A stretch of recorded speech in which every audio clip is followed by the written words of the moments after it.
దాగు చోటు నీవేనయ్యా, నీ రెక్కల క్రింద దాచావయ్యా. నా దాగు చోటు నీవేనయ్యా, నీ రెక్కల క్రింద దాచావయ్యా. నా కేడమా, నా శైలమా, నా శృంగమా, బలమైన శ్రేయమా, నా బలమైన యేసయ్యా. నా దాగు చోటు నీవేనయ్యా, నీ రెక్కల క్రింద దాచావయ్యా.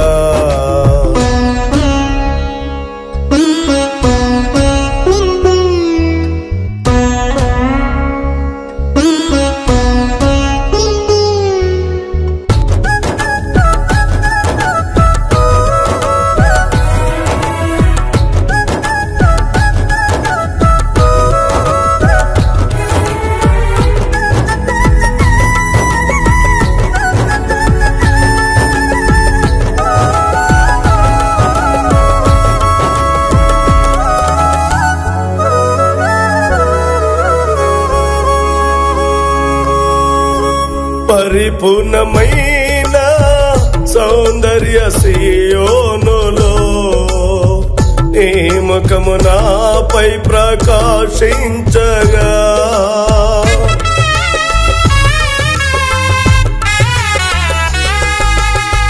పరిపూర్ణమైన సౌందర్య సియోనులో నీ ముఖము నాపై ప్రకాశించగా, నీ బాహుబలమే నాకు విజయము కలుగజేసెను నిరంతరం. నీ బాహుబలమే నాకు విజయము కలుగజేసెను నిరంతరం.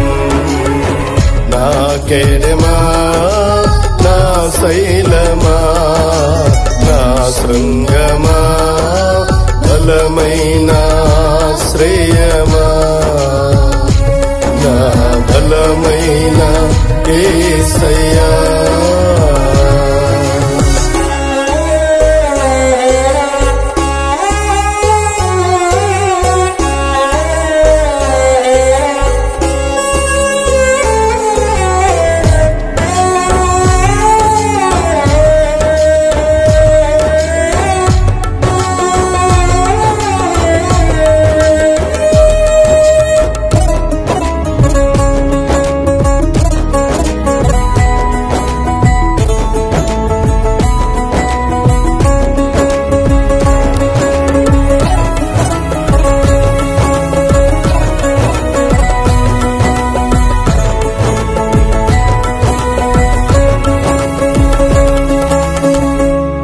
శ్రేష్టమైన చక్కని మార్గములో నీ ధైర్యము నాలో ప్రవేశించగా,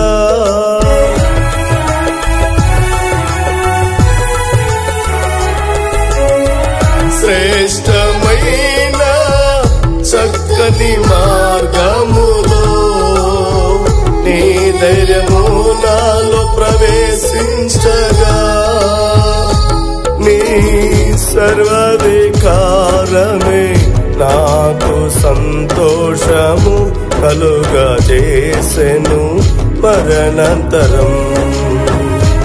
నీ సర్వాధికారమే నాకు సంతోషము కలుగజేసెను మరణాంతరం. నా కేడమా, నా శైలమా, నా శృంగమా, బలమైన శ్రేయమా, నా బలమైన యేసయ్యా.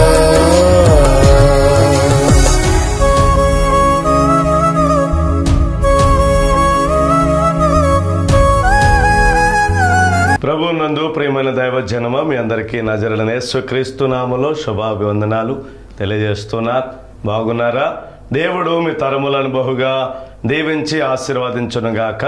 ముందుగా మీ అందరికీ అడ్వాన్స్గా హ్యాపీ క్రిస్మస్ తెలియపరుస్తున్నా. మీ కుటుంబాలలో గొప్ప సంతోషము నింపబడును గాక. గొప్ప వెలుగుతో దేవుడు మీ కుటుంబాల్లో ఉదయించిన నీతి సూర్యుడిగా ఉండును గాక. దేవుని యొక్క పరిశుద్ధమైన గ్రంథాలలో ఒక మాటను ప్రతివారం కూడా చదువుకుందాం. చూడండి, ఆదికాండం 32వ అధ్యాయము ఒక మాట వ్రాయబడి ఉన్నది. 28వ వచనం. అప్పుడు ఆయన, నీవు దేవునితోనూ మనుషులతోనూ పోరాడి గెలిచితివి కనుక ఇక మీదట నీ పేరు ఇజ్రాయేలే గాని యాకోబు అనబడదని చెప్పారు. ఈ మాటను బట్టి కొన్ని మాటలు మీ మధ్య ఉంచాలని ఆశపడుతున్నాను. ప్రియమైన దేవుని బిడ్డలారా, ఈ మాట చెప్పింది సర్వశక్తి గల దేవుడైన యెహోవా, యేసుక్రీస్తు ప్రభు. ఆయన ఏమని చెప్తున్నాడు యాకోబుతో? యాకోబు, నీవు దేవునితోనూ మనుషులతోనూ పోరాడి గెలిచితివి. చూడండి ప్రియమైన దేవుని బిడ్డలారా, ఒక మనుషుల్ని గెలిపించటానికి దేవుడు ఓడిపోయాడు. ఎలా ఓడిపోయాడు చూడండి. ఎబేరేవు ఎదుట యాకోబు రాత్రంతా పెనుగులాడుతూ ఉన్నాడు, రాత్రంతా మొరబెడతా ఉన్నాడు, రాత్రంతా కన్నీరు కారుస్తూ ఉన్నాడు. తను కలిగిన కష్టాన్ని, బాధలను, తను కలిగిన ఇబ్బందులను అన్నీ చెప్పుకొని ఎక్కి ఎక్కి ఏడుస్తున్న తరుణంలో ఆకాశముందున్న దేవుడు తన దూతలను పంపించకుండా, ప్రేమైన దేవుని బిడ్డలారా, సర్వశక్తి గల దేవుడే దిగివచ్చాడు. దిగివచ్చి యాకోబుతో పెనుగులాడాడు. ఎవరు? దేవుడు పెనుగులాడాడు.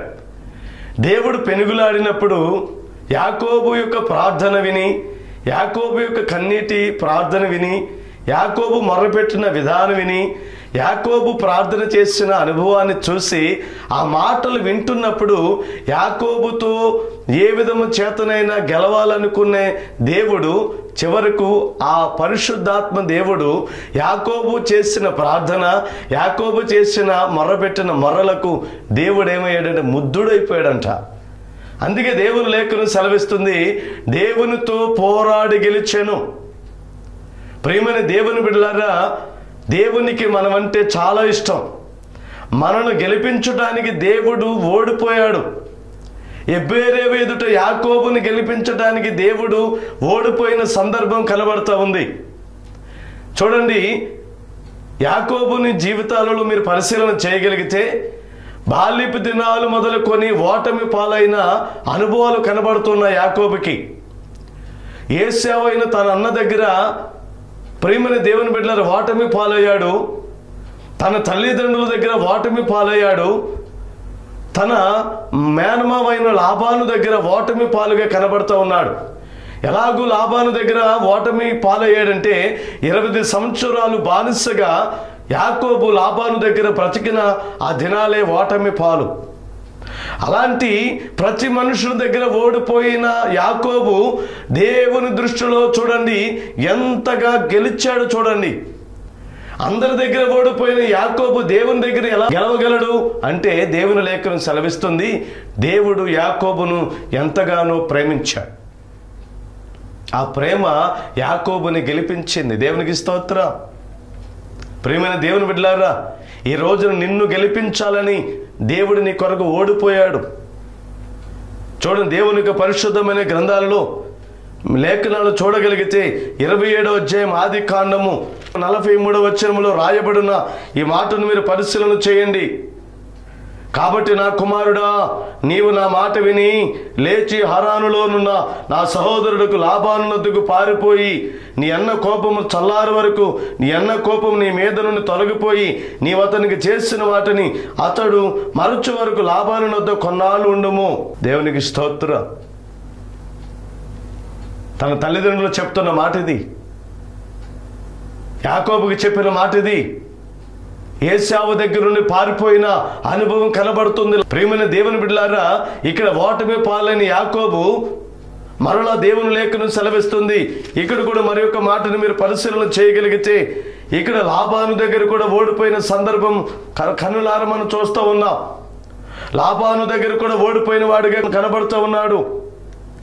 31వ అధ్యాయము చూడగలిగితే ఇక్కడ ప్రియమైన దేవుని బిడ్డలారా, లాబాను దగ్గర కూడా పారిపోయిన అనుభవం కనబడుతూ ఉన్నది. చూడండి, 31వ అధ్యాయం పరిశుద్ధాత్మ దేవుడు తేటతెల్లగా వివరిస్తున్నాడు. లాబాను దగ్గర తన భార్య పిల్లలను తీసుకొని పారిపోతున్న సందర్భం కనబడుతుంది 31వ అధ్యాయంలో. ఆశ్చర్యమైన కార్యము కదా. దేవుడు నిన్ను గెలిపించటానికి, దేవుడు నిన్ను గొప్పవానికి చేయటానికి, దేవుడు నీ పట్ల ఉన్నతమైన ఆశీర్వాదాన్ని చూడాలని, దేవుడు నువ్వు చేసే ప్రార్థన వినాలని, నువ్వు మొరపెట్టుచున్నప్పుడు, నువ్వు కన్నీరు విచ్చినప్పుడు, లేకపోతే నువ్వు బాధలో ఉన్నప్పుడు దేవుడు ఏమాత్రము కూడా ఆనందించేవాడు కాదు. యాకోబు పారిపోయాడు, యాకోబు ఓడిపోయాడు. యాకోబు ఏ స్థలములో నిలబడినా ఓడిపోయిన వానిగానే కనబడుతున్నాడు. లాబాను దగ్గర ఓడిపోయాడు, అన్నయ్యన ఏశావు దగ్గర ఓడిపోయాడు, తల్లిదండ్రుల దగ్గర మోసపుచ్చి ఓడిపోయిన సందర్భం కనబడుతూ ఉంది. అలాంటి వాటిమి పాలైపోయిన యాకోబు ఎలా గెలిచాడు? మనుషుడి దగ్గర గెలవలేని వాడు దేవుని దగ్గర ఎలా గెలవగలిగాడంటే, యాకోబు దేవునికి ఇష్టడుగా మార్చబడ్డాడు. దేవునికి స్తోత్రం. కాబట్టి ప్రియమైన దేవుని బిడ్డలారా, యాకోబును గెలిపించడానికి సర్వశక్తి గల దేవుడు. చూడండి, ఆయన మాట్లాడితేనే కొండలు సైతం, మెట్టలు సైతం దద్దరిల్లిపోతాయి కదా, భూమి సైతం గడగడ వణికిపోతుంది కదా, సూర్య చంద్ర నక్షత్రాలు సైతము, ప్రకృతి సైతము గడగడ వణికిపోతుంది కదా, ఆకాశం భూమి సాక్షిగా ఇవ్వబడుతుంది కదా. అలాంటి ప్రకృతి సైతము సర్వశక్తి గల దేవుడైన ఆ మహోన్నతుడిని దేవుని మాట వినగానే గడగడ వణికిపోతాయి కదా. ఆ ప్రకృతిలో, ఆ సూర్య చంద్ర నక్షత్రాల మధ్య ప్రియమైన దేవుని బిడ్డలారా, యాకోబు ఏ పాటివాడు? ఏమాత్రం కూడా సరిపోయిన వాడు కాదు యాకోబు. సామాన్యమైన మనుషుడి దగ్గర ఓడిపోయిన యాకోబు ఎలా గెలిచాడు? దేవుడు తనను గెలిపించటానికి దేవుడు ఓడిపోయాడు. దేవునికి స్తోత్రం. నిన్ను కూడా గెలిపించాలని ఎన్నో మారు నీ దగ్గరకు వస్తున్నాడు. నిన్ను కూడా గొప్పవాన్ని చేయాలని, నిన్ను కూడా ఏ స్థలములో అయితే నీవు గాయపరచబడ్డావో, ఏ స్థలములో అయితే నిన్ను అవమానపరిచారో, ఏ స్థలములో అయితే నిన్ను దూషించారో, ఏ స్థలములో అయితే నిన్ను గాయపరిచారో, ఆ స్థలములో నిన్ను హెచ్చించి గొప్పవానికి నిన్ను గెలిపించాలని దేవుడు ఆరాటపడుతున్నాడు నీ కొరకు. దేవునికి స్తోత్రం. ప్రకృతి సైతము, ప్రపంచ దేశాల సైతము ఆయన మాటను వింటే చాలు గడగడ వణికిపోతాయి. అలాంటి గొప్ప దేవుడు యాకోబు కొరకు ఓడిపోయాడు, నీ కొరకు ఓడిపోయాడు, నిన్ను గెలిపించటానికి, నిన్ను గెలిపించాలని, ఎత్తైన స్థలములో నిన్ను నిలబెట్టాలని, నీ గొప్పతనాన్ని దేవుని మహిమార్థమై సాక్ష్యము నీ నోటి ద్వారా దేవుడు వినాలని నిన్ను గెలిపిస్తూనే ఉన్నాడు అనుదినం. గమనిస్తున్నావా? ఆ గెలుపు ఎక్కడి నుండి వచ్చింది? నువ్వు పండించే పంట మరలు ఇంటికి వస్తుందంటే ఆ గెలుపు ఎవరిది? నీ యుద్ధంలో వెళుతున్నప్పుడు, లేకపోతే ఆటల్లో వెళుతున్నప్పుడు, నీవు ఆటలలో, దేశంలో, ప్రపంచం మొత్తంలో నీవు మంచి మెడలిస్ట్గా రావటానికి ఆ గెలుపు ఎవరిది? నా దేవుడు నిన్ను గెలిపించటానికి ఆయన ఓడిపోతున్నాడు. ప్రియమైన దేవుని బిడ్డలారా, నిన్ను ఓడిపోనివాడు నా దేవుడు. నిన్ను సిగ్గుపరిచేవాడు కాదు నా దేవుడు. పరిశుద్ధమైన గ్రంథాలలో ఈ మాటను తేటతెల్లగా పరిశుద్ధాత్మ దేవుడు వివరిస్తున్నాడు. చూడండి, దేవుని యొక్క పరిశుద్ధమైన గ్రంథంలో నుండి 31వ అధ్యాయం ఆదికాండం 27వ వచనంలో రాయబడింది, నీవు నాకు చెప్పగా రహస్యముగా పారిపోయి నన్ను మోసపుచ్చేతివేళ సంభ్రమతోనూ, పాటలతోనూ, మధ్యలతోనూ, సితారులతోనూ నిన్ను సాగనంపుదునే. దేవునికి స్తోత్రం. లాబాను అన్నాడు, ఏ యాకోబు, ఏంటి పారిపోతున్నావు? ఓడిపోయావేంటి? నేను ఘనముగా నిన్ను పంపించాలనుకుంటే నువ్వేంటి పారిపోతున్నావు? నన్ను గెలవలేక పారిపోతున్నావా అని లాబాను స్వయముగా యాకోబుతో మాట్లాడుతున్న ఈ మాట కనబడుతోంది. ప్రియమైన దేవుని బిడ్డలారా, నిన్ను గెలిపించాలి నా దేవుని యొక్క ఆరాటం, ఆలోచన అదే. సమస్తము గడగడ వణికిపోతాయే, కానీ నిన్ను ఎందుకు గెలిపిస్తున్నాడు తెలుసా? నీవంటే దేవునికి చాలా ఇష్టం, ఎనలేని ప్రేమ నీవంటే. ఎందుకో తెలుసా? ఆయన పోలికలో నీవున్నావు, ఆయన పోలికతో నిన్ను నిర్మించుకున్నాడు. నీవు కాదన్నా, వద్దన్నా, త్రోసివేసినా నిన్ను వెంబడిస్తూనే ఉంటాడు ఆయన. ఎందుకో తెలుసా? నిన్ను గణపరచాలని, నిన్ను ఆశీర్వదించాలని. అనేకమైన స్థలములలో నీ నోట నుండి నవ్వు చూడాలని, నువ్వు సంతోషంతో ఉండాలని నా ప్రభు అనుదినము నీ కొరకు ఓడిపోతున్నాడు. ప్రియమైన సహోదరుడా, సహోదరి, ఇప్పటికైనా దేవుని వాక్యాన్ని తెలుసుకుని ఈ రోజుకైనా దేవుని మందిరానికి వెళ్ళు. ఈ రోజుకైనా నీ ఇంటి దగ్గర మోకరించు. ఈ రోజుకైనా దేవుని కొరకు సాక్ష్యము ధైర్యంగా చెప్పు. దేవుడు నన్ను బ్రతికించాడు, దేవుడు నన్ను బాగు చేశాడు, దేవుడు నన్ను నిలబెట్టాడు. ఈ స్థితిలో ఉండటానికి గల కారణం, దేవుడు నన్ను గెలిపించడానికి కారణం, దేవుడు నన్ను ఎంతగానో ప్రేమిస్తున్నాడని అనేకులతో సాక్ష్యం చెప్పడానికి ఎందుకు సిగ్గుపడుతున్నావు? ధైర్యముగా నిలబడు. దేవుని యొక్క పరిశుద్ధమైన గ్రంథాలలో నిర్గమకాండం 2వ అధ్యాయం చదవగలిగితే ఇక్కడ ఒక మరుగైన విషయాన్ని దేవుడు దాచిపెట్టాడు. ఏంటో తెలుసా ప్రియమైన దేవుని బిడ్డలారా? ఇక్కడ మోషే అనే ఒక సౌందర్యవంతుడైన, దేవునికి ఇష్టడైన మోషే కనబడుతూ ఉన్నాడు. మోషే కనబడుతున్న కాలాలలో ఈ మాట స్పష్టంగా వ్రాయబడి ఉంది. ఇజ్రాయేలుని హెబ్రీయుడిని ఐగుప్తుడు ఒకడు చంపివేశాడు. అది చూసి మోషేకు కోపం వచ్చి ఐగుప్తుడిని చంపివేసి ఇసుకలో కప్పిపెట్టేశాడు. ఆ విషయము రాజైన ఫరోకు తెలుస్తుందేమోనని, ఆ విషయము రాజైన ఫరో విని ఏదైనా శిక్ష వేస్తాడేమోనని మోషే పారిపోయిన సందర్భం కనబడుతుంది. ఫరో ఎదుట నిలబడలేక ఓడిపోయిన వానిగా కనబడుతున్నాడు మోషే. ఫరో ఏదైనా శిక్ష వేస్తే ఆ జీవితకాలం ఆ శిక్ష భయంకరంగా ఉంటుందని తెలుసుకొని మోషే ఓటమి పాలైన వాడిగా పారిపోతున్నాడు ఐగుప్తు దేశాన్ని విడిచిపెట్టి. ఆ సందర్భంలో మోషేతో దేవుడు మాట్లాడుతున్న మాట ఎంత ఆశ్చర్యం!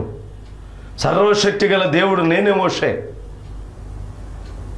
నేను సమస్తము చేయగలిగిన దేవుడిని మోషే అని చెప్పి మోషేను ఎక్కడైతే ఓడిపోయాడో, ఎక్కడైతే పారిపోయాడో, ఏ ప్రాంతంలో అయితే ప్రియమైన దేవుని బిడ్డలారా ఐగుప్తు దేశంలో నుండి వెళ్ళిపోవటానికి సిద్ధమయ్యాడో ఆ ప్రాంతంలోనే మోషేని గెలిపించటానికి దేవుడు ఓడిపోయిన వాడిగా అనేకమైన మాటల చేత గాయపరచబడ్డాడు దేవుడు. ఈ రోజున నిన్ను గెలిపించాలని దేవుడు కోరుతున్నాడు. చూడండి, మార్కు సువార్త 15వ అధ్యాయము 25వ వచనంలో రాయబడి ఉన్న మాటను మీరు పరిశీలన చేస్తే ఇక్కడ యేసు క్రీస్తు ప్రభువారు నీ పాప దోషములను బట్టి, అతిక్రమాలను బట్టి ప్రియమైన దేవుని బిడ్డలారా ఆయన సిలువ వేయబడి ఉన్నాడు. అందరూ కూడా బైబిల్ చదవగలిగితే 25వ వచనంలో రాయబడిన మాట, ఆయనను సిలువ వేసినప్పుడు పగలు 3 గంటలు ఆయను మరియు యూదుల రాజని ఆయన మీద దోషారోపణ చేయగా పై విలాసము రాసి ఉంచిరి. మరి కుడివైపున ఒకరిని, ఎడమ వైపున ఒకరిని, ఇద్దరు బందిపోటు దొంగలను ఆయనతో కూడా సిలువ వేశారు. యేసుక్రీస్తు ప్రభువారిని సిలువ వేశారు. అనేక మంది ఆ ప్రాంతంలో ఎంతోమంది కన్నీరు కారుస్తున్నారు. అయ్యో, నా కొరకు ఈ పాపము, ఈ శాపములు చేసిన ఈ భయంకరమైన అతిక్రమాలు బట్టి నా యేసు ప్రభు సిలువ వేయబడ్డాడని రొమ్ము కొట్టుకుని ఏడుస్తూ ఉన్నారు. ఆ గొల్గొతా కొండ దగ్గర కుడివైపున, ఎడమ వైపున ఇద్దరు వ్యక్తులు బందిపోటు దొంగలు ఉన్నారంట. వారిలో ఒకడు అంటున్న మాట ఏంటో తెలుసా? అప్పుడు ఆ మార్గమున వెళ్ళుచున్న వారు తమ తలలూచుచు, ఆహా, దేవాలయమును పడగొట్టి 3 దినములలో కట్టువాడా, సిలువ మీద నుండి దిగి నిన్ను నీవు రక్షించుకొనమని చెప్పి ఆయనను దూషించిరి. అట్లు శాస్త్రులను, ప్రధాన యాజకులను అపహాస్యము చేయొచ్చు వీడితరులను రక్షించను, తన్ను తాను రక్షించుకొనలేదు. ఇజ్రాయేలు రాజుకు క్రీస్తు ఇప్పుడు సిలువ మీద నుండి దిగి రావచ్చును, అప్పుడు మనము చూచి నమ్ముదామని ఒకరితో ఒకరు చెప్పుకొనిరి. ఆయనతో కూడా సిలువ వేయబడిన వారును ఆయన నిందించిరి. ప్రియమైన దేవుని బిడ్డలారా, గమనిస్తున్న దేవుని వాక్యం, ఇద్దరు దొంగలలో ఒకడు అంటాడు, ఓ దేవుడా, నువ్వు రక్షించుకుని మమ్మల్ని కూడా రక్షించవచ్చు కదా, మీరు ఎన్నో కార్యాలు చేశారని చెప్పుకుంటున్నారు కదా, నువ్వు దేవుడు అయితే మమ్మల్ని కూడా రక్షించని చెప్పి ఒక బందిపోటు దొంగ మాట్లాడుతున్నాడు. వేరొక వ్యక్తి అంటున్నాడు, ఈ బందిపోటు దొంగతో అంటున్నాడు, అరే బాబు, ఆయన నీతిమంతుడురా, ఆయన యథార్థవంతుడు, మనం దొంగలము, వ్యభిచారులము, మోసగాళ్ళము. ఆయనైతే ఏ పాపము లేనివాడు, ఆయనలో పాపము లేదు, ఆయన నీతిమంతుడు. మనం చేసాము కాబట్టి మనం అనుభవిస్తున్నాం. ఇది మనకు తగినదే కానీ ఆయనకు ఏమాత్రము కూడా ఇది సరిపోయినది కాదు ఈ సిలువ వేయటం అని వేరేవాడు మాట్లాడుతుంటే దేవుడు ఆ మాట విన్నాడు. దేవునికి స్తోత్రం. ప్రియమైన దేవుని బిడ్డలారి, మాట మీరు గమనిస్తున్నారా? మత్తయి సువార్తలో ఒక మాట రాయబడి ఉంది. అందరూ కూడా మీరు బైబిల్ చూడగలిగితే సిలువ వేస్తున్న సందర్భాలలో 27వ అధ్యాయం 51వ వచనంలో రాయబడి ఉంది, యేసుక్రీస్తు ప్రభువారిని సిలువ వేసిన తర్వాత అప్పుడు దేవాలయపు తెర పైనుండి క్రింద వరకు రెండుగా చినిగెను, భూమి వణికెను, బండలు బద్దలాయను, సమాధులు తెరవబడెను. అలాంటి గొప్ప దేవుడు నిలబడి ఆ స్థలములుంటే బండలు బద్దలైనవి అంట, ఆకాశము తెర చినిగిపోయిందంట. అలాంటి గొప్ప దేవుడు, భీకరుడు, బలాఢ్యుడు, శక్తిమంతుడు, ఒక మాట శ్వాస పలికితే ప్రకృతి సైతము వణికిపోతున్న సందర్భాలలో నిన్ను నన్ను గెలిపించటానికి ఆయన పరిశుద్ధమైన రక్తములో మనల్ని గెలిపించటానికి, మనల్ని పరిశుద్ధులుగా చేయటానికి, దేవుని రాజ్యములో పాలుభాగస్తులుగా మనం నిలబెట్టడానికి ఆ దేవుడు మన కొరకు ఓడిపోయిన వాడిగా కనబడుతున్నాడు. ప్రేమన దైవజనమా, రోమా సైన్యం ఎదుట ఓడిపోయిన వాడిగా కనబడ్డాడు. సాతాను ఎదుట ఓడిపోయిన వాడిగా కనబడ్డాడు. ఎందుకు తెలుసా? నిన్ను గెలిపించాలని. ఆ కార్చబడిన పరిశుద్ధమైన రక్తములో నుండి నిన్ను కడిగి పరిశుద్ధపరిచి ఆయనతో కలిసి నిన్ను తీసుకుని వెళ్ళాలని, ఆయనతో కలిసి బంగారు వీధులను తిరగాలని, ఆయనతో కలిసి నీవు భోజనము చేయాలని, ఆయనతో కలిసి నీవు కూడా ఆనందించాలని, నిన్ను గెలిపించటానికి ఆయన ఓడిపోయిన వాడిగా కనబడుతున్నాడు. ఇప్పటికైనా దేవుని మాట వింటున్నావా? ఇప్పటికైనా దేవుని మాటను ఆలోచన కలిగి నడుచుకుంటున్నావా? నీవు గెలవబడటానికి గల కారణం ఏంటి తెలుసా? ఆయన నీ కొరకు ఓడిపోయాడు. ఆయన ఏమి చేయలేని వాడు, చేత కానివాడు కాదు. ఆయన ఒక మాట పలికితే చాలు. యెషయా గ్రంథంలో రాయబడినట్లు పర్వతాలు బద్దలాయను, మెట్టలు దద్దరిల్లును. జాగ్రత్త, సముద్రము పొంగిపోను. కాబట్టి ప్రియమైన దేవుని బిడ్డలారా, నువ్వు గెలిపించబడుతున్న దినాలున్నాయి. యేసయ్య రక్తంలో కడగబడి పరిశుద్ధపరచబడి ఈ సంవత్సరం అంతా కూడా దేవుడు, ఈ 12 నెలలో ఈ రోజు వరకు దేవుడు నిన్ను సురక్షితంగా నిన్ను గెలిపించడానికి గల కారణం ఏంటి తెలుసా? నీలో ఆనందాన్ని చూడాలని, నీలో సంతోషాన్ని చూడాలని, నీ కొరకు ఆయన ఓడిపోయిన వాడిగా కనబడుతున్నాడు. నీ పట్ల కార్యములు దేవుడు జరిగిస్తున్నాడు. గమనించు, గమనాలను పరిశీలన చేయి. ఏది న్యాయమైనదో, ఏది నీతిగలదో, ఏది రమ్యమైనదో ఒకసారి పరిశీలన చేయి.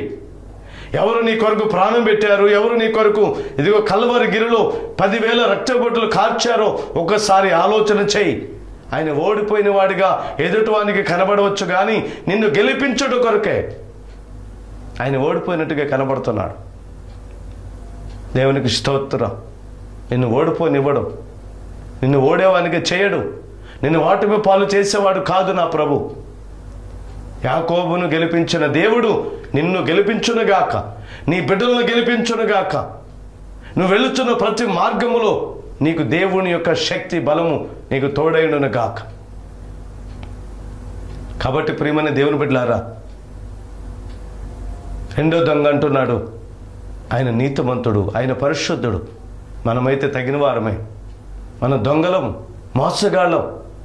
మన మాటలో మోసం ఉంది, ఆలోచనలో మోసం ఉంది, నడకలో మోసం ఉంది, క్రియలలో మోసం ఉంది. దేవుని మోసం చేస్తున్నాం, అన్ని విషయాలలో మోసం చేస్తున్నాం. ఇప్పటికైనా నువ్వు దేవుణ్ణి మార్గాలను నడిచి నిన్ను గెలిపించడానికి ఆయన ఓడిపోయాడని తెలుసుకొని ఆ కల్వరి గిరిలో నీ కొరకు కార్చిన రక్తపు నీడలు నీవు కడగబడినట్లయితే సమస్తము నిన్ను గెలిపిస్తాడు. నువ్వు అడుగుపెట్టు ప్రతి స్థలంలో నిన్ను గెలిపిస్తాడు. నువ్వు చేయు ప్రతి పనులు నా దేవుడు నిన్ను గెలిపిస్తాడు. నువ్వు మాట్లాడు ప్రతి ఒక్క మాటల్లో నీకు విజయాన్ని ఇస్తాడు. నువ్వు ఏ స్థలంలో నిలబడినా, ఏ ప్రాంతంలో నిలబడినా దేవుని హస్తము, దేవుని బాహుబలము నీకు తోడై ఉంటుంది. అలాంటి కృప నా దేవుడు నీకు అనుగ్రహించును కాక. ప్రార్థన చేద్దాం. అందరూ కూడా తల్ల వంచండి. మహాగణుడా, మహోన్నతుడా, సర్వాధికారి, సర్వ సృష్టికర్త నీ ఉన్నతమైన నామానికి వేలాది కోట్లాది స్తోత్రాలు చెల్లిస్తూ ఉన్నా. ఎంతైనా నమ్మదగిన దేవుడు, గొప్ప దేవుడు నీవే ప్రభా. తండ్రి, మమ్మల్ని గెలిపించటానికి నీ ఓడిపోయిన వానిగా కనబడినట్టు ప్రభా యాకోబును గెలిపించటానికి మీరు ఓడిపోయారు ప్రభా. ఈ రోజును కూడా మమ్మల్ని గెలిపించటానికి మీరు ఓడిపోయినట్టుగా కనబడుతున్నారు. నీవు గాయపడిన రక్తములో మేము కడగబడినప్పుడు, రక్షణ పొందినప్పుడు ఇదే అనుకూల సమయమని, ఇదే రక్షణ దినమని మేము భావించి నీ రక్తంలో కడగబడినప్పుడే మేము నిజముగా గెలిచిన వారమయ్యా. అలాంటి కృపను మాకు దయచేయండి. ఈ యొక్క ప్రార్థన టీవీ ద్వారా ఎవరైతే ఈ మాటలు వింటున్నారో వారిని కూడా మీరు గెలిపించండి. అప్పులోపులో పడిపోయి ఓడిపోయిన వారికి ఉన్నారేమో, బంధకాలలో పడిపోయి ఓడిపోయిన వారికి ఉన్నారేమో, అనేకమైన కోర్టు సమస్యల మధ్య ఓడిపోయిన వారికి ఉన్నారేమో, అనేకమైన రోగాల మధ్య ఓడిపోయిన వారికి ఉన్నారేమో, ప్రార్థన జీవితంలో గెలవలేని పరిస్థితులు ఓటమి పాలైన వారిగా నీ బిడ్డలు కనబడుతున్నారేమో. వారిని గెలిపించడానికి, యాకోబుని గెలిపించడానికి దిగి వచ్చినట్లు ఈ ప్రార్థన టీవీ ద్వారా వింటున్న ప్రతి వారిని మీరు గెలిపించమని ప్రార్థన చేస్తున్నా. నన్ను గెలిపించడానికి మీరు ఓడిపోయారని మీ లేఖనం సెలవిస్తుంది ప్రభా. దొంగను గెలిపించడానికి, దొంగను పరిశుద్ధునిగా చేయటానికి ఏ విధముగా దొంగను గెలిపించారు మారు మనసు చేత, మమ్మల్ని కూడా మీరు గెలిపించండి. సాతాను దృష్టిలో, రోమా సైన్యము దృష్టిలో, రోమా యొక్క పరిపాలనలో అందరి దృష్టిలో ఓడిపోయిన వారికి కనబడి ఎగచాలిగా అపహాసించబడిన దినాలు కనబడుతున్నాయి ప్రభా. ఎందుకంటే అపహాసించబడిన వారు నీ ఎదుట నిలబడి నీ రక్తంలో కడగబడి గెలిపించబడటానికే మీరు ఓడిపోయిన వారిగా ఉన్నారు ప్రభా. ఒక్కసారి మమ్మల్ని జ్ఞాపకం తెచ్చుకోండి. ఈ ప్రార్థన టీవీ ద్వారా, ఈ ఉదయకాల ప్రార్థన ద్వారా ఎవరైతే ప్రార్థనలు ఏకీభవిస్తున్నారో, ఎవరైతే మొరబెడుతున్నారో, ఎవరైతే కన్నీరు కారుస్తున్నారో, ఎవరైతే ఓటమి పాలై ఎన్నో కుటుంబాల మధ్య ఎంతోమంది ఎగతాళి చేస్తూ అపహాసిస్తున్నారో వారికి విజయము కలుగునుగా కానీ ప్రార్థన చేస్తున్నా. ప్రతి రోగ వ్యాధి బంధకాలు, ప్రతి కలవరాలు, ప్రతి చీకటి, ప్రతి తంత్రాలు కాల్చివేసి నీ బిడ్డలకు నెమ్మది, సమాధానము దయచేయమని నజరేయుడైన యేసు క్రీస్తు నామములో అడిగి పొందుకున్నాము తండ్రి. ఆమేన్. Praise the lord.